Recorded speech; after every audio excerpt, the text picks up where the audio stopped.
ماسل تویچینگ یا فاسیکولیشن یا مایوکلونوس در نتیجه انقباض ناگهانی یه ماهیچه است و به یه سری حرکات سریع و غیر ارادی گفته میشه.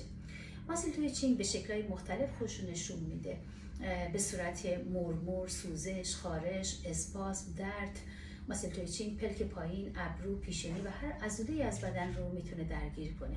علتی میتونه فعالیت‌های فیزیکی، خستگی زیاد باشه، زیرا لاکتیک اسید در ماهیچه تجمع پیدا میکنه و همچنین محرک‌هایی مثل کافئین، استرس، تعریق زیاد، کمبود برخی ویتامین‌ها، کلسیم، منیزیم، دیهیدریشن مانند تعریق، اسهال، استفراغ، نداشتن خواب کافی، مصرف برخی داروها مانند کورتیکوستروئیدها، داروهای هورمونی، ایریتیشن پلک بالا و پایین میتونه از عوامل ماسل تویچینگ باشه.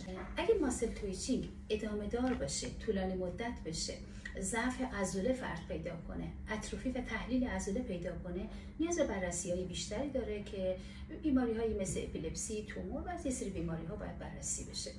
برای پیشگیری هیدراته نگه داشتن پوست خیلی مهم هستش. مصرف محرک‌ها مانند کافئین و غیره رو باید کاهش بدیم، ورزش کنیم، استرس رو کنترل کنیم، استراحت کافی داشته باشیم.